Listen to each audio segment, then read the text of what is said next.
नमस्कार साथियों। ज़रा सोचिए एक ऐसा जंग का मैदान जहाँ पर टैंक बाद में चलते हैं, मिसाइल बाद में चलती हैं, पहले चलती हैं झूठी खबरें और कूटनीति की चालें। हाँ दोस्तों, ऐसी कुछ चीज़ें भारत के साथ होने लग रही हैं। जैसा कि टाइटल में आपने पढ़ा, क्या पश्चिमी देश भारत के ऊपर हमला करने वाले हैं।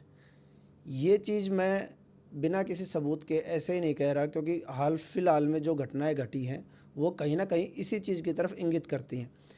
तो दोस्तों, हम देखते हैं कि सबसे पहला ऐसा क्या काम हुआ था जो इस चीज़ को प्रूव करता है। दोस्तों, आप पीछे मेरे इस स्क्रीन पर देख पा रहे होंगे कि ये जो न्यूज़ है ये 16 मई की है। 16 मई को रशिया ने खुलासा किया कि एशिया को युद्ध की आग में झोंकना चाहते हैं पश्चिमी देश, और रशिया ने इस चीज़ का खुलासा किया था। जब रशिया ने इस चीज़ का खुलासा किया तो उन्होंने कुछ और बातें और इसके साथ साथ कही थी। उन्होंने बताया कि एक सीक्रेट प्लान तैयार हो चुका है, और उस सीक्रेट प्लान का एक एक ही उद्देश्य है कि जो एशिया है इसको कम्प्लीटली अनस्टेबलाइज कर देना है। एशिया की जो दो बड़ी ताकतें, वैसे तो तीन बड़ी ताकतें हैं, यूरेशिया, रशिया को हम यूरोप में रखते हैं, एशिया में रखते हैं, जो दोनों की एक बहुत बड़ी ताकत है वो तो ऑलरेडी एक युद्ध में है। फिर आ जाता है चीन और भारत। इन दोनों को जो पश्चिमी देश हैं ये बिल्कुल अनस्टेबल करना चाहते हैं, और इतना बड़ा प्रोपेगेंडा साथ में फैल रहा है। और रूस ने, ये 16 मई की बात है, सबसे पहले तो उन्होंने फूट डालो राज करो की जो नीति थी उस चीज़ का इस्तेमाल किया, और युद्ध के अंदर कैसे झोंक रहे हैं अभी आपको स्टेप बाय स्टेप मैं बताऊंगा कि 16 मई से अभी तक क्या क्या घटनाएं घटी हैं, और पूरे एशिया के अंदर हम देखते हैं कि भाई क्या क्या अभी तक हुआ है। सबसे पहले तो हम बताते हैं कि भाई जो ये घटना हुई थी इसके अंदर क्या ऐसी खास बात थी जो उन्होंने बताया था। सबसे पहले जो उनके विदेश मंत्री थे सरगेई लावरोव, उन्होंने बताया कि भाई सबसे पहले भारत और चीन के अंदर फूट पैदा करने के लिए, जो पहले एशिया पैसिफिक बोलते थे जिस रीजन को, उसको इंडो पैसिफिक बोलने लग गए। हालांकि ये चीज़ तो हमारे फेवर की है, भारत की है, लेकिन ये इसकी जो इच्छा थी, पीछे जो इंटेंशन थी ना, वो इसीलिए थी ताकि चीन और भारत एक दूसरे के खिलाफ खड़े हो जाएं। उसके बाद क्या होता है कि आप ये देख रहे हो कि यहाँ पर ये देखो, ये सारी इनकी रणनीति जो थी, ये इन्होंने बताया कि भाई इनकी पश्चिमी देशों की प्लानिंग क्या है। इस जो पश्चिमी देशों की प्लानिंग है इसके अंदर इन्होंने बताया कि सबसे पहले तो इन्होंने फूट डालो वाली जो राजनीति है वो इनका पालन किया। दूसरा सबसे बड़ा, भारत को कहीं ना कहीं बहुत ज़्यादा ये अगर हम देखते हैं 16 मई से पहले की बात है, भारत को ज़्यादा से ज़्यादा खींचने की कोशिश हो रही थी। मैंने इसीलिए जो ये न्यूज़ ली है ये पुरानी न्यूज़ ली है, और आज की मैं बताऊंगा कि भाई कैसे ये पीछे से इतना पुराना प्लान है और कैसे अब ये ज़मीन के ऊपर ये फलीभूत होने लग रहा है, और ये अपने आप कैसे एग्जीक्यूट हो रहा है। 16 मई को बताते हैं कि हमारे यहाँ पर जितनी भी ये घटनाएं हैं, एक क्वाड एक संगठन है, क्वाड के अंदर भारत को बार बार पुल करने की कोशिश की जा रही थी, और इस तरीके से उसको प्रोजेक्ट किया जा रहा था जो उसका अल्टीमेट मोटिव है चाइना के खिलाफ, और भारत को इंस्टिगेट किया जा रहा था कि भारत कहीं ना कहीं चाइना के साथ लड़ाई कर ले। जब ये चीज़ें कहीं होती हुई नहीं दिखी, हम देखते हैं उसी के आसपास कुछ ऐसी घटनाएं घटती हैं कि जो पहले गलवान में घटित हुआ था, जो चाइना के साथ घटित हुआ था, उसके बाद मैन टू मैन जो जितनी फोर्सेस उन्होंने खड़ी कर रखी थी उतनी फोर्सेस भारत ने भी सामने खड़ी कर दी थी, और एक तरीके से टकराव बिल्कुल होने वाला था। और फिर एक तरीके से क्या होता है, डी एस्केलेशन की चीज़ें होती हैं, और ड्रैगन जो चाइना है वो पीछे हट जाता है, और भारत की जो वस्तुस्थिति है वो बनी रहती है। तो ऐसी चीज़ें घटित हुई, और जैसे ये डी एस्केलेशन हुआ ना, उसके बाद सीधा पश्चिमी देशों को समझ में आ गया था कि अगर इनको नहीं रोका गया तो अगली सदी विदेश मतलब एशिया की है। तो ये इन्होंने बिल्कुल क्लियरली सोच लिया था। अब उनकी देखते हैं एक्टिविटी क्या होती है। 16 मई को इस चीज़ का उद्घाटन, रहस्य का उद्घाटन करते हैं रशिया वाले, और 22 मई को गलवान का अटैक हो जाता है। दोस्तों ध्यान रखना, फिर बता रहा हूँ, 22 मई को गलवान का अटैक हो जाता है, और जैसे ही गलवान का अटैक होता है तो फिर चालू होते हैं। जब चाइना के साथ इस तरीके की घटनाएं हो रही थी तो पहले हम देख रहे थे कि एकदम जो पश्चिमी देश हैं वो एकदम सपोर्ट में आ गए भारत को, कि हम तुम्हारे सपोर्ट में हैं, तुम्हारे कुछ भी चाहिए हम तुम्हारे को देने के लिए तैयार हैं। एक तरीके से इतना मतलब ऑल वेदर फ्रेंड के तरीके से हमारे को ट्रीट किया गया, ऐसी हमारे साथ हो रहा था। लेकिन सूझबूझ दिखाई भारत ने, वो लड़ाई नहीं हो पाई। अब बात आती है पाकिस्तान के साथ। पाकिस्तान ने एक बहुत बड़ा कायराना हमला किया था, सबको पता है, पहलगाम के अंदर। जैसे ही वो हमला किया उसके बाद ऐसी बातें चालू हुई कि अब अटैक होगा, अब अटैक होगा। 10 दिन के बाद, 10-12 दिन के बाद जो अटैक हुआ, वो भारत ने भी ऑपरेशन सिंदूर में उसका जवाब दे दिया। अब ऑपरेशन सिंदूर का जो जवाब दिया गया, ये कहीं ना कहीं भारत को एंगेज करने की कोशिश थी कि अगर वो चाइना के साथ एंगेज नहीं होता है तो उसको पाकिस्तान के साथ एंगेज कर दो। उससे पहले तक अब मैं आपको एक ख़ास न्यूज़ दिखाता हूँ। जैसे एंगेजमेंट हुई, ये देखो, ये अमेरिकन राष्ट्रपति का क्या कहना है। अमेरिकन उपराष्ट्रपति ने कहा कि युद्ध के बीच अमेरिका नहीं होगा शामिल। जब उन्होंने ये बात अपनी, एक मिनट, आपको शायद दिख नहीं रहा, अब मैं दिखा देता हूँ, अब आपको दिख रहा होगा। ये बीबीसी की न्यूज़ है कि अमेरिकी राष्ट्रपति ने कहा युद्ध के बीच में अमेरिका शामिल नहीं होगा। हम आगे देखते हैं कि इन्होंने पूरी की पूरी फॉक्स न्यूज़ को इन्होंने अपनी बाइट दी थी और उसके अंदर बिल्कुल क्लियरली ये मेंशन कर दिया। फिर एकदम क्या होता है कि एकदम जंप करते हैं ट्रंप और बोलते हैं कि भाई हमने इनके बीच का समझौता करवा दिया। ऐसी चीज़ें कुछ घटित होती हैं। भारत जो एकदम भारत के साथ ये जो न्यूज़ मैं आपको बता देता हूँ, आप न्यूज़ देखिए किस तारीख की न्यूज़ है। ये है, एक मिनट, ये है हाँ, जैसे ही ये न्यूज़ तो इसके अंदर मेंशन नहीं, मतलब टाइम तो इसके अंदर मेंशन नहीं हो रहा है, लेकिन फिर भी मैं आपको बता देता हूँ। ये थोड़ी सी पुरानी न्यूज़ है। हम देखते हैं चीज़ें जब ये घटित हो रही थी ना, उसके बाद हम देखते हैं एकदम जो स्टांस था, स्टांस मतलब जो पोजीशन थी अमेरिका की, वो एकदम चेंज हो गई। कैसे चेंज हुई?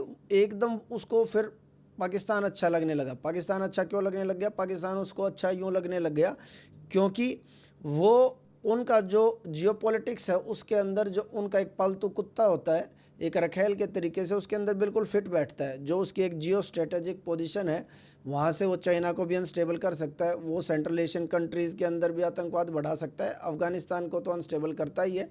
और ईरान, ये उसी वक्त सोचा था जैसे ही भारत और पाकिस्तान का झगड़ा चालू हुआ और ऑपरेशन सिंदूर के अंदर उनके जो स्ट्रेटेजिक पॉइंट थे, उनके जो हवाई अड्डे थे, जो कि हवाई अड्डे जो एक तरीके से खुफिया उन्होंने वो समझौता कर रखा था पाकिस्तान ने और अमेरिका ने कि भाई उनके एयरबेसेस को इस्तेमाल कर सकते हैं, जैसे नूर खान एयरबेस हो गया और कुछ ऐसे ही।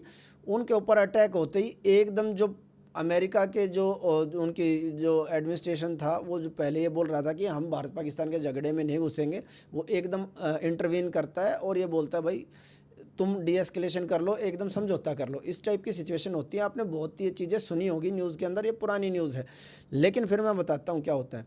नूर खान एयरबेस के ऊपर अटैक होता है और जो चीज़ें होती हैं वहाँ पर हम देखते हैं भूकंप वगैरह भी आ रहे होते हैं। कुछ ऐसी चीज़ें होती हैं, कुछ सामान था जिसको ये माना गया कि वो अमेरिका का सामान है, उसके ऊपर कोई चोट हुई है, इस वजह से हमने उसको एक सीज़ फायर, एक मतलब रुक सा गया। सीज़ फायर तो नहीं हुआ टेक्निकली, लेकिन हमने उसको टेम्प्रेरी स्टॉप कर दिया, भारत ने उसको स्टॉप कर दिया। फिर उसके बाद क्या होता है कि अमेरिका की और पाकिस्तान की नज़दीकी हद से ज़्यादा बढ़ने लग जाती है, क्योंकि पाकिस्तान की जो पोजीशन है, पाकिस्तान की जो स्ट्रेटेजिक लोकेशन है, वो बहुत महत्वपूर्ण है। क्योंकि जो टाइमलाइन थी, वो टाइमलाइन थी ईरान के ऊपर अटैक की, और उसके लिए पाकिस्तान की ज़रूरत थी। जब पाकिस्तान की ज़रूरत थी तो वहाँ के एयर बेसिस की भी ज़रूरत थी। उन्हीं एयर बेसिस की ज़रूरत थी जिनकी सहायता से अफ़गानिस्तान के ऊपर अटैक होता था, उन्हीं से ईरान के ऊपर भी अटैक होना था। लेकिन जैसे ही भारत ने उनकी सारी जो एयर बेसिस है उनको ख़त्म किया, तो उनके सिर्फ 2 एयर बेसिस को छोड़ करके उनको एक चीज़ समझ में आ गई, अब पाकिस्तान के पास कुछ भी नहीं बचा है, जितनी जल्दी इसको स्टॉप कर सके कर लेते हैं, वरना हमारे पास कुछ भी नहीं रहेगा और ईरान का जो प्लान है वो कहीं ना कहीं फेल हो जाएगा, जो उन्होंने अपने जो उनकी टाइमलाइन थी उसके अंदर उन्होंने सेट कर रखा था। अब चीज़ आती है, तारीख ध्यान से सुनना, तारीख है। फिर हम देखते हैं कि ईरान और इज़राइल पहले अटैक करता है ईरान के ऊपर। ये बताने वाला था कि उनके हिसाब से ये बोला गया कि भाई कुछ ही दिन के अंदर ईरान जो है अभी एटॉमिक एक्सप्लोजन मतलब परमाणु बम विस्फोट करने वाला है, वो इतने नज़दीक पहुंच चुके हैं, तो हमारे को जल्दी से जल्दी कुछ ना कुछ एक्शन लेना पड़ेगा। और उन्होंने उनके जितने भी एयरफोर्स थी उसको सबसे पहले ख़त्म किया और सारी चीज़ें करते चले गए। अब बात आती है होता क्या है, 22 जून को जब ये होता है, 22 जून को ही हम देखते हैं जब अटैक हुआ, 22 जून को जो उनके जितने भी न्यूक्लियर पावर प्लांट थे उनके ऊपर 3 न्यूक्लियर पावर प्लांट थे, उनके ऊपर अटैक किया जाता है और उनको कंप्लीटली डिस्ट्रॉय कर दिया जाता है। 16 मई की न्यूज़ है, फिर मैं आपको दिखा देता हूँ। ये देखो, रशिया ने पहले खुलासा कर दिया था कि एशिया को युद्ध की आग में झोंकना चाहते हैं, किसी भी रीजन को सेफ नहीं रहने देंगे, चाहे वो वेस्टर्न एशिया हो, चाहे सेंट्रल एशिया हो, चाहे वो ईस्टर्न एशिया हो, मतलब एशिया के किसी हिस्से को शांत नहीं रहना देना चाहते हैं। अब हम देख रहे हैं कि ईरान के अंदर जो चीज़ है, ईरान के अंदर एक तरीके से सिविल वॉर भी अब चालू हो गई है और वहाँ पर कहीं ना कहीं ईरानियन रिजीम को हटाने की भी कोशिश हो रही है। हमारे लिए तो भाई हटे ना हटे हमारे को ज़्यादा फ़र्क नहीं पड़ता, लेकिन हमारे जो हमारे फ़ायदे की चीज़ है, जैसे चाबहार पोर्ट हो गया या फिर कुछ ऐसी, अगर वे सही रहती हैं तो हमारे को कोई दिक्कत भी नहीं है। लेकिन अगर ईरान अनस्टेबल होता है, अभी हम देख रहे हैं जैसे ही वहाँ पर अटैक होने लगा था तो वहाँ से कुछ लोग चल करके भाग करके कुछ अफ़गानिस्तान में चले गए, कुछ पाकिस्तान के अंदर भी घुस जाते हैं। अगर वहाँ पर एक तरीके से ह्यूमैनिटेरियन क्राइसिस हो गया तो भारत का भी बहुत बड़ा नुकसान होगा। भारत जो वहाँ से तेल भी लेता है, हर तरीके का नुकसान होगा। खैर, तेल की तो हम भरपाई किसी और कंट्री से भी कर सकते हैं, लेकिन और जितना भी हमने इन्वेस्टमेंट कर रखी है उसका नुकसान होगा। तो ईरान को अनस्टेबल करना है।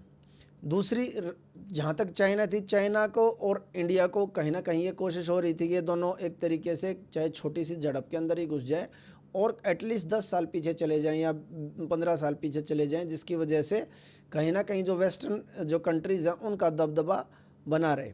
अब मैं आपको एक चीज़ बताता हूँ कि ये देखो, ये सारी घटनाएं हम सबको पता है, लेकिन फिर उसके बाद चीज़ें चालू होती हैं, जैसे कि जो हमारा एक ये जो प्लान है, जिस तरह ये तो हमारे को जो युद्ध है जो चल रहा है, ये तो हमारे को सामने नज़र आ रहा है। एक तरीके का अदृश्य युद्ध भी है जो हम लोगों को नज़र नहीं आ रहा, जैसे कि एक साइकोलॉजिकल वॉर और जो फाइनेंशियल जो हमारे ऊपर इकोनॉमिक वॉर जो हमारे ऊपर थोपी गई है, वो भी इसका एक पार्ट है। जैसे इकोनॉमिक वॉर का क्या है, भारत कहीं ना कहीं अब हम देख रहे हैं मेक इन इंडिया के थ्रू हमने बहुत सारे अपने वेपन हैं वो खुद बनाने चालू कर दिए हैं। इससे पहले जो हमारे वेपन थे एटलीस्ट 75% हम रशिया से ख़रीदते थे, फिर हमने इसको डाइवर्सिफाई किया, अलग अलग देशों से ख़रीदना चालू किया। जैसे राफेल लिए फ्रांस से, हमने इसराइल से भी कुछ लिया। तो ये उनकी सोच थी पश्चिमी देशों की कि भाई ज़्यादा से ज़्यादा डिपेंडेंसी उनके ऊपर आए और ये जो खुद अपने आप आत्मनिर्भर बन रहे हैं, अपने आप मैन्युफैक्चरिंग कर रहे हैं, इस चीज़ को बिल्कुल ख़त्म कर दो। तो कहीं ना कहीं भारत के जो वेपन्स थे उनको डिमीन करने की कोशिश की गई। और सबसे बड़ी बात क्या थी, जो हमारे यहाँ पर एक तरीके से मनोवैज्ञानिक जो सोशल मीडिया के अंदर एक देश की जो छवि होती है उसको जानबूझ के ख़राब करने की कोशिश की गई। बहुत ज़्यादा हमारे कंट्री के खिलाफ नेगेटिव प्रोपेगेंडा किया गया जब ये सारी चीज़ें चल रही थी कि किस तरीके से हमारे ऊपर सिंगल एक मिसाइल भी अटैक नहीं कर पाई। लेकिन वेस्टर्न मीडिया जानबूझ करके, जब सिंदूर के अंदर ये हुआ कि जब उन्होंने इतने वेपन फेंके, इवन आयरन डोम इसराइल का आज भी ईरान के जो अटैक हैं उनको नहीं रोक पा रहा है, लेकिन जो पाकिस्तान ने जो उनकी जो बैलिस्टिक मिसाइल थी उसको लॉन्च किया था, जिसको सिरसा में इंटरसेप्ट करके हमने डिस्ट्रॉय कर दिया, उसको भी और किसी एक छोटा सा भी अटैक भारत की जो टेरिटरी है उसके अंदर नहीं हो पाया। मतलब 100% की जो एक्यूरेसी थी, उस चीज़ को देख करके जो वेस्टर्न कंट्रीज़ है, जैसे कि हम सोचते हैं कि भाई मान लो अमेरिका, फ्रांस, सबसे ज़्यादा तो अमेरिका और यूके ये सबसे ज़्यादा घबरा गई कि इंडिया अब किस लेवल पर पहुंच गया है, तो इनको कुछ हल्का करने की कोशिश करते हैं। क्योंकि हमारी जो एक्यूरेसी थी और जो हमारी जो इनको रोकने, हमलों को जो रोकने की जो हमारी परसेंटेज थी वो 100% थी, 100% थी, बिल्कुल 100% हमने उसको रोका। अब चीज़ें क्या होती हैं, यहीं से चीज़ें ख़राब होनी चालू होती है। और जैसा कि जो टाइटल है, वो टाइटल में बताया है कि क्या पश्चिमी देश भारत के ऊपर हमला करने वाले हैं, अब चीज़ आ जाती है वो सामने। सोशल मीडिया के अंदर ये बताया गया कि नहीं, भारत के इतने राफेल उड़ा दिए हैं, ये उड़ा दिए, जिस चीज़ की तस्दीक इवन फ्रांस ने भी की। जितने हमने राफेल दिए थे उतने ही राफेल एज इट इज़ है। लेकिन एक सोशल मीडिया वॉरफेयर पश्चिमी देशों, पाकिस्तान का तो फ़र्ज़ था, वो तो अपनी कंट्री को, अपने लोगों को बेफूल करने के लिए कुछ भी चलाएगा। लेकिन वेस्टर्न कंट्रीज़ ने भी कहीं भारत मजबूत होता ना दिखे उसके खिलाफ एक नैरेटिव खड़ा करना चालू कर दिया। अब चीज़ आती है दोस्तों सबसे बड़ी बात, अब ऐसा क्या हुआ, अब मैं आपको एक न्यूज़ और ऐसी दिखाने वाला हूँ जिसकी वजह से ये सारा ये हमने लिखा है। ये न्यूज़ है, why UK's lethal F-35 jet worth 110 million is stranded in Kerala for 10 days. 10 दिन हो गए हैं। F-35 जो है, F-35 जो इनका सबसे एडवांस जो प्लेन है, जिसको बार बार सेल करने की कोशिश कर रहे थे, भारत को बेचने की भी कोशिश हो रही थी और पूरी दुनिया के अंदर इसको बेचने की कोशिश हो रही है। ये भारत के अंदर आता है और ये बोलता है कि हमारे जो तेल है वो ख़त्म हो गया, फ्यूल ख़त्म हो गया, और इसको जानबूझ करके भारत के अंदर उतारा जाता है। जैसे ये भारत के अंदर उतरता है, ये बोलते हैं इसके अंदर तो ये खराबी है, खराबी, आप इसको टच मत करो, कहीं इससे हमारी जो टेक्नोलॉजी है उसको आप रिवर्स इंजीनियरिंग करके इसका फ़ायदा उठा लोगे। भारत कुछ दिन तो शांत रहता, भारत बोलता तो इसके दो उपाय हैं, या तो आप इसको एंकर मतलब इसको लाद करके ले जाओ, या फिर हम इसको एक सेफ फैसिलिटी में खड़ी कर देते हैं, जब आपका मन करे जब ले जाओ। दो ऑप्शन दिए गए, लेकिन इस चीज़ से सबसे ज़्यादा दिक्कत जो थी वो यूके को थी और अमेरिका को थी, क्योंकि ये उस दिन से इस चीज़ को पचा ही नहीं पा रहे हैं कि भारत ने 100% एक्यूरेसी से कैसे रोक दिया। तो इन्होंने जो इस एयर स्पेस के अंदर अपना F-35 सबसे एडवांस प्लेन को वो किया, और हमने इसके F-35 को भी डिटेक्ट कर लिया हमारे रडार ने। जब इसको डिटेक्ट किया, कुछ दिन तक तो भारत ने कोई एक्शन नहीं लिया, लेकिन फिर देखता है कि उसका जो प्लेन था उसके ऊपर बहुत सारे ऐसे इक्विपमेंट है, वो इसकी बॉडी के ऊपर चिपके हुए हैं, जो कहीं ना कहीं से जैसे पिक्चर ले रहे थे, कहीं ना कहीं जो जासूसी जो स्पाई इक्विपमेंट होते हैं वो कहीं ना कहीं लगे हुए थे। तो भारत ने अब क्या काम कर दिया, भारत ने उसको मना कर दिया यूएसए को और यूके को कि अब हम इसको नहीं दे रहे हैं। पहले पूरा इसका इंस्पेक्शन होगा कि तुम क्या करने आए थे, तुम्हारा पर्पज़ क्या था, ये सारी चीज़ें पता लगाई जाएंगी। उसके बाद हम आपको आपका ये प्लेन हैंड ओवर करेंगे।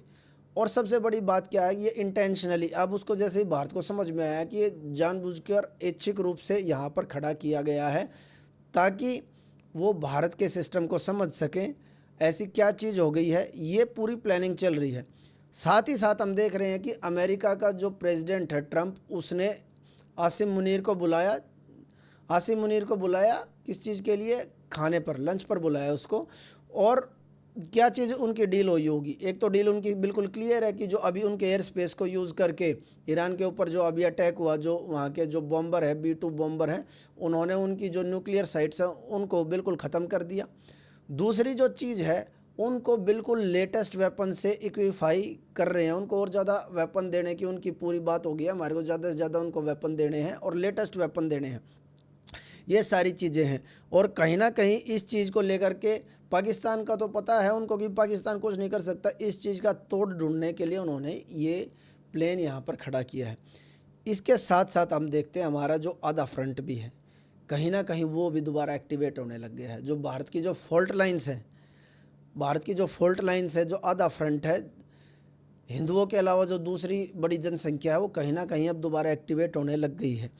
वो क्यों एक्टिवेट हो रही है, कहीं ना कहीं उसको हमारी कंट्री को भी अनस्टेबल करना है। ये हम देखते हैं कि बांग्लादेश जो हमारे को इंस्टिगेट कर रहा था, उसका इलाज कहीं ना कहीं हम करना दे, क्योंकि इतनी बड़ी जो छवि हमारी बनी है ऑपरेशन सिंदूर के साथ, तो कहीं बांग्लादेश भी उस छवि के अंदर बह के ना चला जाए, इसलिए भारत के अंदर का फ्रंट है, इसको भी एक्टिवेट किया जा रहा है। सबसे बड़ी बात क्या है, भारत को हर तरफ से अटैक करने की कोशिश हो रही है। लेटेस्ट वेपनरी के साथ भारत की जासूसी के लिए यहाँ पर लोगों को भेजा गया है, और भारत इसका जवाब ना दे पाए, इसलिए सैंक्शंस का भी डर डाला गया है। कहीं ना कहीं पश्चिमी देशों ने ये बिल्कुल सोच लिया, अगर हमारे को अपनी सर्वोच्चता बिल्कुल सिद्ध करनी है तो हमारे को भारत को बिल्कुल नीचे रखना पड़ेगा। और ये जो F-35 यहाँ पर खड़ा है, ये आप देख रहे हो ये न्यूज़, जो F-35 यहाँ पर खड़ा है, ये मैं पिक्चर दिखा देता हूँ आपको इसकी। ये F-35 और इसकी सिक्योरिटी में हमारे जो फौजी हैं वो सारे खड़े हैं। भाई हो सकता है कि कुछ ऐसी चीज़ें हों कि हम ये सोचते हो कि रशिया कई बार किसी चीज़ को है ना, बातों को आगे बढ़ा चढ़ा कर कहता हो, लेकिन 16 मई की जो इनकी न्यूज़ थी और आज की जो तारीख है 25 जून, बिल्कुल एग्जैक्ट एक तरीके से ऐसा लग रहा है कि एक स्क्रिप्ट सी चल रही है, एक बिल्कुल क्रोनोलॉजी सी चल रही है, उसके अनुसार ही ये चीज़ें हो रही हैं। लेकिन दुश्मन की हर एक जो चाल थी ना, उसको भारत ने एक तरीके से जितनी भी ये चीज़ थी अपनी सूझबूझ से बिल्कुल फेल कर दिया है। वो कैसे फेल किया कि भाई किसी भी बिना बात की जो एक जागरूकता और जो आत्मनिर्भरता है और एक तरीके से एंगेज ना होकर के चाइना के साथ, जो चाइना खुद भी नहीं चाहता कि अगर मैं इनके साथ एंगेज हो गया, क्योंकि अभी इस स्थिति में वो भी नहीं है और ये चीज़ें भी सामने आई हैं। जितनी पॉपुलेशन वो अपनी बताता है एग्जैक्टली उनकी उतनी पॉपुलेशन है भी नहीं, हो सकता है उसकी 1/3 पॉपुलेशन हो, लेकिन उन्होंने जानबूझ करके इस चीज़ को ये हिस्टीरिया क्रिएट किया है कि हमारी इतनी पॉपुलेशन है।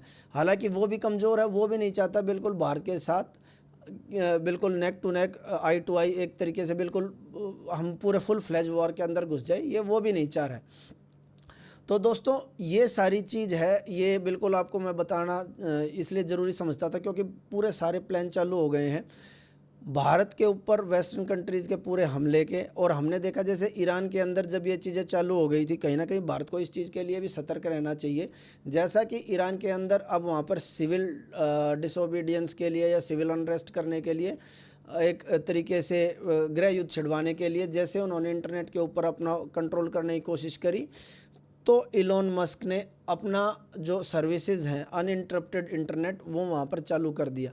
भारत के नॉर्थ ईस्ट के अंदर भी हम देखते हैं, हालांकि मना करते हैं, भारत के अंदर जो इनका स्टारलिंक है इलोन मस्क का वो चालू नहीं हुआ, लेकिन उसके बहुत सारे इक्विपमेंट मिले थे। कहीं ना कहीं ये बिल्कुल चीज़ साबित हो गई थी भारत के अंदर भी, जो मणिपुर हो गया, जो अनस्टेबल प्लेस है मिजोरम, नागालैंड, वहाँ पर वो अपनी सर्विसेज देने की कोशिश कर रहा था इलोन मस्क। अगर भारत के अंदर ऐसी स्थिति बिगड़ती है तो वेस्टर्न कंट्रीज़ हर उस वेपन का इस्तेमाल करेंगे। जैसे अपना एक प्लेन को केरला के अंदर उतार करके उन्होंने किया है, यहाँ की जानकारी। और एक तरीके से जो यहाँ पर एक अनरेस्ट जो हमारा आधा फ्रंट है उसको खड़ा करने के लिए, जो अगर इंटरनेट के ऊपर भी कहीं ना कहीं हम कंट्रोल करते हैं तो उसको बिल्कुल अनकंट्रोलेबल बनाने के लिए कहीं ना कहीं ऐसा भी हो सकता है कि वेस्ट अनइंटरप्टेड इंटरनेट सेवाएं जो हैं वो भी चालू कर दें यहाँ पर स्टारलिंक की। तो ये भी हमारे चीज़ को देखते हैं।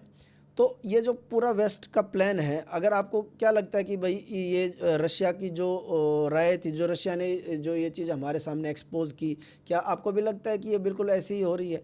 अगर आपको लगता है बिल्कुल ऐसी ही हो रही है और हमारे को ये लगता है कि भाई बिल्कुल अब हमारे को एक तरीके से, मुझे तो ऐसा लगता है कि जुलाई के बीच के सेंटर के अंदर हमारे को दोबारा किसी एक मतलब डायरेक्ट मिलिट्री एक्शन जो होता है, एक काइनेटिक एक्शन, उसके अंदर घुसाने के अंदर कोशिश की जाएगी, हमारे देश को घुसाने की कोशिश की जाएगी। तो आपको क्या लगता है? आप अपनी राय हमारे कमेंट सेक्शन के अंदर मेंशन कीजिएगा, बताइएगा। और अगर आपको हमारा ये जियोपॉलिटिक्स का अगर आपको एनालिसिस अच्छा लगा हो तो हमारे चैनल को सब्सक्राइब कीजिएगा। थैंक यू, धन्यवाद। जय हिंद, जय भारत।